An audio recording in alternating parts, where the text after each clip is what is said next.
Assalamualaikum warahmatullahi wabarakatuh. Waalaikumsalam.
Innal hamdalillah nahmaduhu wa nasta'inu wa nastaghfiruh wa na'udzu billahi min syururi anfusina wa min sayyiati a'malina may yahdihillahu fala mudilla lahu wa may yudlil fala hadiya lahu. Asyhadu an la ilaha illallah wahdahu la syarika lahu wa asyhadu anna Muhammadan abduhu wa rasuluhu allazi la nabiyya ba'dahu. Allahumma salli wa sallim wa barik ala Muhammadin wa ala alihi wa sahbihi ajma'in. Amma ba'du fa ya ayyuhal adilun usikum wa iyaya bittaqallah wa ta'atihi la'allakum tuflihun wa la tamutunna illa wa antum muslimun. Wa qala Allah ta'ala fi kitabihil karim a'udzu billahi minasy syaithanir rajim ya ayyuhallazina amanu taqullaha wal tanzur nafsum ma qaddamat lighad wattaqullah innallaha khabirum bima ta'malun. Sadaqallahul azim. Rabbi shrah li sadri wa yassir li amri wahlul 'uqdatam min lisani yafqahu qawli. Hadirin sidang Jumat yang sama-sama mengabdi Allah Subhanahu wa taala. Sudah sepantasnya kita memanjatkan puji serta syukur kehadirat Allah Subhanahu wa taala, yang mana di kesempatan siang hari yang berbahagia ini Allah masih mentakdirkan kita. Allah masih memberikan begitu banyak kenikmatan kepada kita sekalian, terutama nikmat iman dan Islam. Sehingga di sela-sela kesibukan kita hari ini, kita masih mampu untuk sama-sama berangkat menuju rumah Allah ini, tentunya dalam rangka melaksanakan salah satu perintah Allah, yaitu untuk melaksanakan sholat Jumat secara berjamaah. Kita berharap dan berdoa pada Allah, semoga amal ibadah, amal soleh kita diterima oleh Allah Subhanahu wa taala. Amin ya rabbal alamin. Salawat serta salam semoga Allah limpah curahkan kepada junjungan alam Nabi Muhammad Rasulullah sallallahu alaihi wasallam, beserta pada keluarganya, para sahabatnya, para tabi'in-tabi'innya, dan sampailah pada kita sekalian sebagai umatnya yang senantiasa tunduk dan patuh akan ajarannya hingga akhir zaman. Tak lupa Khatib pun berwasiat, marilah kita sama-sama meningkatkan keimanan dan ketakwaan kita pada Allah Subhanahu wa taala dengan sebenar-benarnya takwa, dan jangan sekali-kali kita meninggal dunia kecuali kita dalam keadaan berserah diri pada Allah Subhanahu wa taala. Hadirin sidang Jumat rahimahullah, berbicara tentang ramalan. Ada 3 jenis ramalan. Yang pertama, ramalan mistis. Ramalan mistis ini adalah suatu ramalan atau prediksi ataupun prediksi dari seseorang yang kalau bisa dikatakan dukun. Kalau sekarang kan yang disebut paranormal lebih kerennya. Ini kadang-kadang ramalan-ramalan yang dilakukan oleh dukun atau paranormal ini, yang kadang-kadang ini ada dibisiki oleh jin dan oleh iblis, sehingga kadang-kadang ramalan tersebut kadang-kadang tepat sasaran ataupun kadang-kadang meleset dari sasaran ataupun dari perkiraan ataupun ramalan tadi. Sehingga ini dalam Islam bagaimana? Ini adalah haram hukumnya ramalan ini kita percayai. Kita ambil contoh ramalan tentang bintang. Misalkan hari ini kita bulan Oktober misalkan berbintang Libra. Nah, ini ramalan bahwa kita hari ini rezekinya melimpah, jodohnya ini, dan nanti akan terjadi sesuatu di kemudian hari. Ini yang kata Allah dalam Al-Quran, la tusyrik billah inna syirka la zulmun azim. Janganlah engkau syirik, janganlah engkau musyrik kepada Allah, sesungguhnya musyrik adalah kesesatan yang sangat nyata. Sehingga apapun kata Rasulullah SAW di dalam hadisnya, apabila seseorang muslim datang kepada seorang peramal dan Pak Ramal itu menyatakan ramalannya, dan orang muslim itu menyatakan bahwa dia percaya akan ramalannya, maka kata Rasulullah SAW, dia tidak akan diterima amal ibadahnya selama 40 hari 40 malam. Nauzubillah min dzalik. Mari ramalan-ramalan seperti ini, ramalan mistis, kita hindari, kita jauhi, karena ini merupakan suatu kemusyrikan yang nyata. Hadirin sidang Jumat rahimakumullah. Yang kedua adalah ramalan ilmu pengetahuan ataupun ramalan teknologi.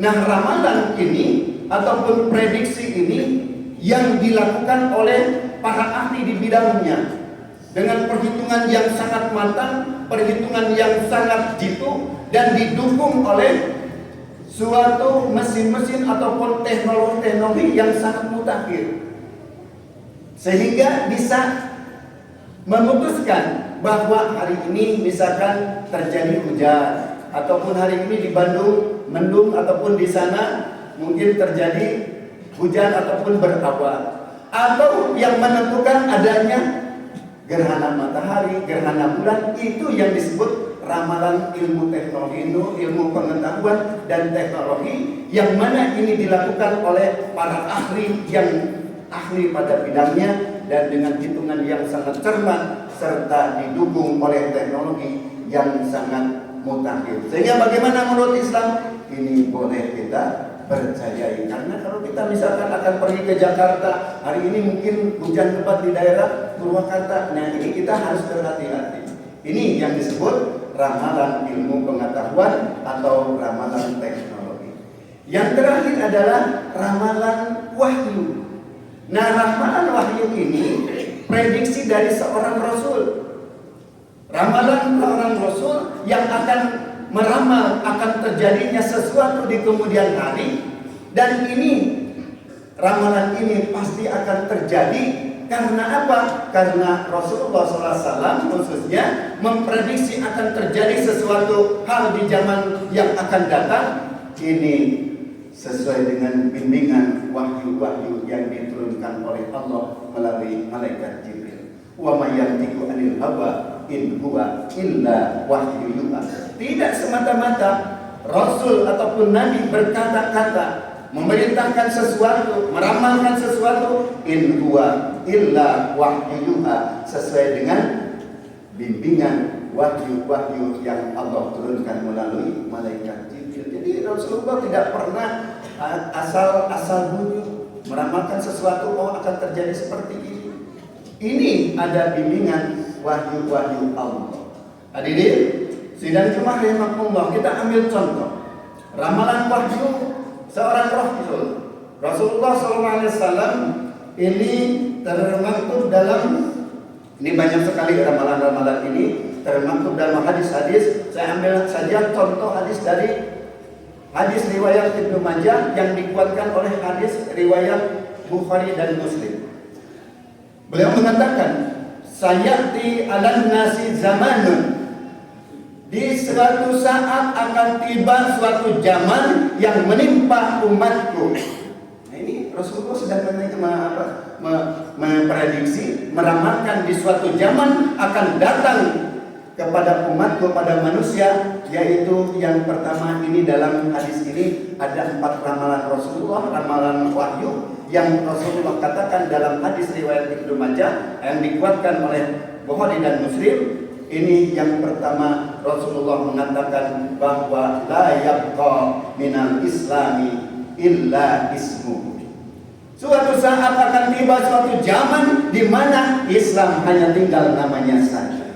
Hadirin sidang Jumat rahimakumullah, hari ini umat Islam kita hidup pada zaman-zaman di mana Islam sedang terpinggirkan, di mana Islam ini sedang tertinggal oleh umat-umat yang lainnya, tertinggal dalam hal ekonomi, terpinggirkan dalam hal politik, budaya, bahkan agama pun kita tertinggal oleh umat-umat yang lain.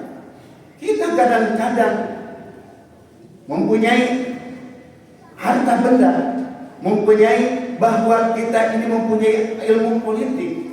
Banyak orang-orang yang kaya, ada banyak di Indonesia ini. Ada orang-orang yang ngerti politik, banyak. Bahkan mereka mengatakan, saya ini umat Islam, tetapi setelah dia menjadi seorang pejabat, seorang legislatif, tidak pernah membawa nama Islam ini. Bahkan dia ini mengotori, bahkan melecehkan umatnya, ataupun bahkan melecehkan agama Islam itu sendiri karena kelakuan, karena kemunafikan yang ada pada dirinya. Dia tahu dia ini umat Islam, tapi siapa yang tahu dia ini korupsi, dia melakukan nepotisme, kolusi dan korupsi. Ini yang terjadi pada saat ini, bahwa kita banyak umat Islam yang mengerti politik, tetapi karena agamanya tidak dibawa kepada arena politik tadi, maka terjadilah seperti ini. Hadirin sidang Jumat rahimakumullah, maka pantaslah Rasulullah SAW pernah bersabda bahwa di dalam hadis riwayat Abu Daud, ini hadisnya nomor 4299, Rasulullah pernah mengatakan bahwa umat Islam itu di suatu saat, umat Islam itu bagaikan makanan yang lezat yang sudah terhidang di atas piring, di atas meja makan, dan semua orang-orang umat-umat yang lain merongrong seolah-olah dia akan menerkam dan memakan umat Islam itu laksana orang yang sedang lapar. Maka ketika itu para sahabat mengatakan dan bertanya pada Rasulullah SAW, "Ya Rasulullah, amin qillatin yauma'id ya Rasul." Apakah kami ini sedikit ya Rasulullah? Qala Rasulullah SAW, "Bal antum katsir." Bahkan kalian ini umat Islam, umat yang terbesar. Tetapi kebesaran umat ini, banyaknya umat ini bagaikan buih di tengah lautan yang mempunyai dia kualitasnya tidak ada, di mana buih di atas lautan ini terombang-ambing ke sana kemari, tidak ada nilai sedikit pun, tidak ada manfaat sedikit pun pada buih-buih yang ada di tengah lautan terombang-ambing ke sana kemari. Sekarang fenomena ini terjadi. Bagaimana umat Islam terbesar di Indonesia ini, tapi ketika tahun politik datang, siapa yang menjadi pemimpin? Siapa yang menjadi calon-calon pemimpin kita? Ini umat Islam mesti terpinggirkan dengan hal-hal tersebut. Sehingga maka Rasulullah SAW menyatakan bahwa kadang-kadang mereka ini bagaikan buih di dalam lautan, di mana umat Islam ini banyak tapi bisa dipecah belah, bisa diadu domba, sehingga umat Islam tidak bisa bersatu, tidak bisa menjadikan suatu ukhuwah Islamiyah. Hadirin sidang Jumat rahimakumullah, maka Rasulullah mengatakan, "Walakum takunu dusya'un kadus'atun sa'ir." Dan ini mereka bagaikan buih di tengah lautan yang bisa terombang-ambing ke sana kemari. Bahkan di dalam hati-hati mereka, qulubin aduwukum wa yaj'al qulubikum wahdan. Dan tidak ada rasa takut terhadap musuh-musuh Islam, terhadap orang-orang Islam. Karena apa? Ya, kualitas dari umat Islam sendiri. Maka jangan heran banyak umat-umat lain melecehkan umat Islam. Banyak umat-umat lain yang telah menghina umat Islam, tapi umat Islam tidak berdaya. Hadirin sidang jemaah rahimakumullah, maka kebencian ini ataupun rasa takut pada orang-orang kafir terhadap umat Islam segitu banyaknya, dia tidak ada rasa takut. Allah akan mencabut rasa takut itu terhadap orang-orang yang kafir. Bahkan orang-orang muslim, orang-orang Islam dihinggapi suatu penyakit al-waham. Al-waham itu dikatakan ataupun ditanyakan oleh para sahabat, "Apa al-waham itu ya Rasul?" Penyakit al-waham itu adalah hubbud dunya wa karahayatul maut. Cinta dunia, cinta jabatan. Dia takut kehilangan dunia, kehilangan jabatan apabila dia melaksanakan hukum-hukum Islam, dan takut akan mati. Sehingga banyak umat Islam yang takut berjuang, banyak umat Islam yang tidak mau ikut berjuang karena dia pun takut kehilangan jabatan, takut kehilangan harta benda, takut kehilangan dunia, dan takut kepada kematian. Sehingga dia acuh-acuh saja terhadap bagaimana kepentingan umat Islam. Ada Rasulullah SAW pernah bersabda, tidak beriman, tidak dikatakan beriman orang-orang yang tidak mempunyai keleluasan, tidak mempunyai kepedulian terhadap umat yang lain. Hadirin sidang Jumat rahimakumullah, yang kedua prediksi Rasulullah SAW adalah wala yabqa minal Qur'ani illa rismu. Suatu saat akan datang tibanya suatu zaman dan akan datang terhadap manusia, umatku adalah Al-Quran hanya tinggal bacaannya saja.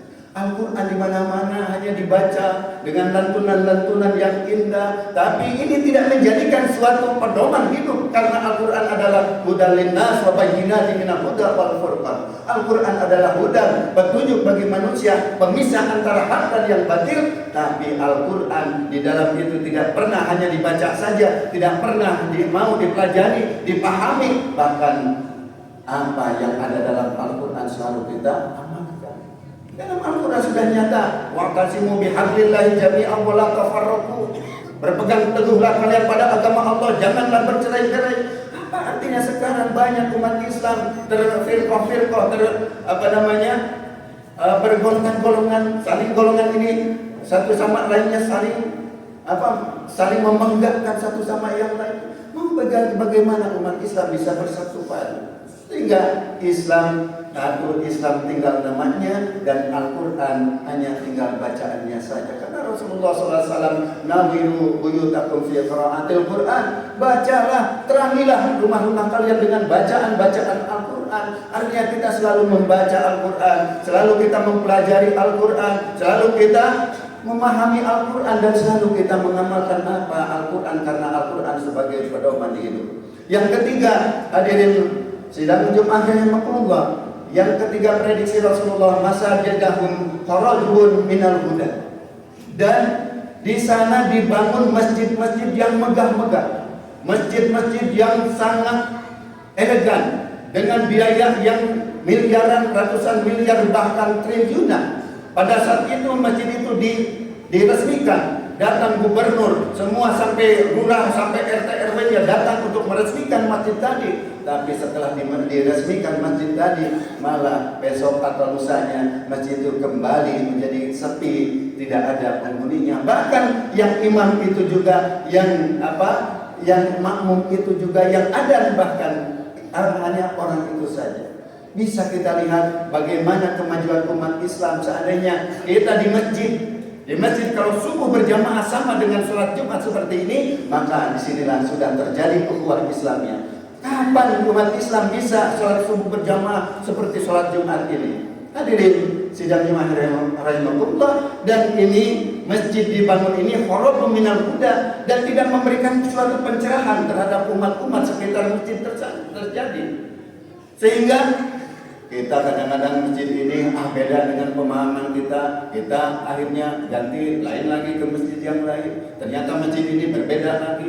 Akhirnya satu masjid lagi dengan satu masjid yang lainnya itu tidak sama-sama. Sehingga ini tidak memberikan pencerahan terhadap umat. Hadirin sidang Jumat rahimakumullah, demikianlah itu prediksi dari Rasulullah SAW, sehingga ini menjadikan suatu ibrah pelajaran bagi kita, bagaimana kita mempelajari ataupun ini prediksi ataupun ramalan Rasulullah yang pasti akan terjadi, dan ini sudah terjadi pada diri kita. Barakallahu li wa lakum fil Qur'anil azim.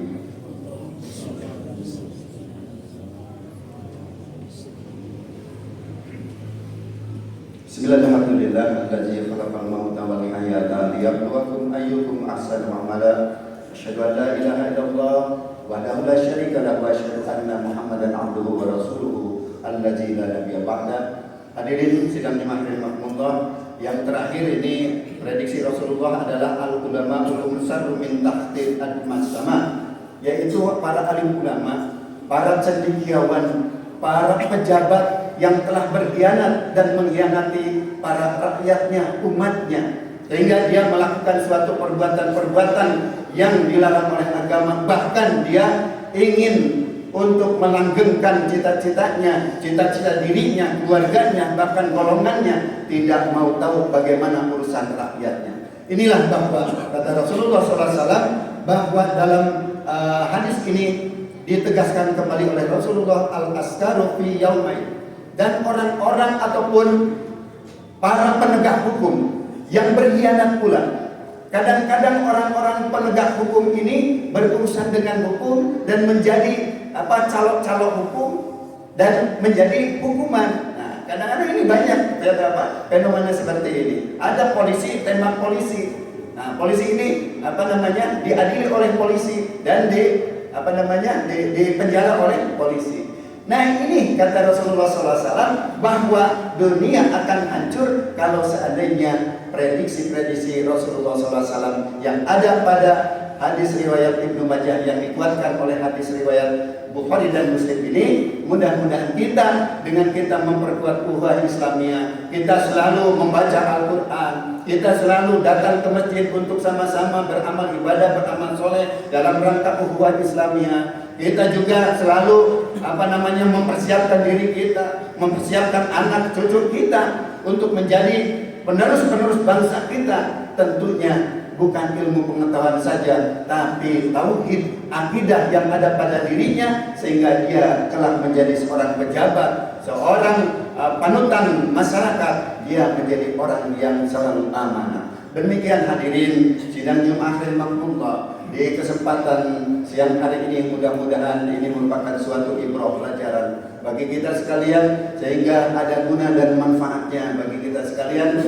Mohon maaf atas segala kekurangannya. Yang benar hak dari Allah Subhanahu wa taala, yang salahnya merupakan suatu kesalahan dan kealpaan dari khotib pribadi. Semoga Allah senantiasa memberikan taufik dan hidayahnya pada kita sekalian, dan kita digolongkan menjadi orang-orang yang husnul khotimah. Amin ya rabbal alamin. A'udzu billahi minasyaitonir rajim. Bismillahirrahmanirrahim. Innallaha wa malaikatahu yusholluna 'alan nabi ya ayyuhalladzina amanu shallu 'alaihi wa sallimu taslima. Allahumma ighfir lil muslimin wal muslimat wal mu'minina wal mu'minat al ahya'i minhum wal amwat bi rahmatika ya arhamar rahimin. Allahumma inna nas'aluka salamatan fid din wa afiyatan fil jasad wa ziyadatan fil ilmi wa barakatan fil rizqi wa taubatan qabla al maut wa rahmatan indal maut wa maghfiratan ba'dal maut. Allahumma hawwin alaina fi syakaratil maut wan najata minan nar wal afwa indal hisab. Rabbana hab lana min azwajina wa dhurriyyatina qurrata a'yun waj'alna lil muttaqina imama. Rabbi ij'alni muqimas shalah wa min dhurriyyati rabbana wa taqabbal du'a. Rabbana ighfir li wa li walidayya wa lil mu'minina yawma yaqumul hisab. Rabbana atina fid dunya hasanah wa fil akhirati hasanah wa qina adzabannar. Amin ya rabbal alamin. Subhanallah subhana rabbika rabbil izzati amma yasifun wassalamun alal mursalin walhamdulillahi rabbil alamin. Aqulu qouli hadza wastaghfirullahal azim li wa lakum. Wassalamu alaikum warahmatullahi wabarakatuh. Allahu akbar. Allahu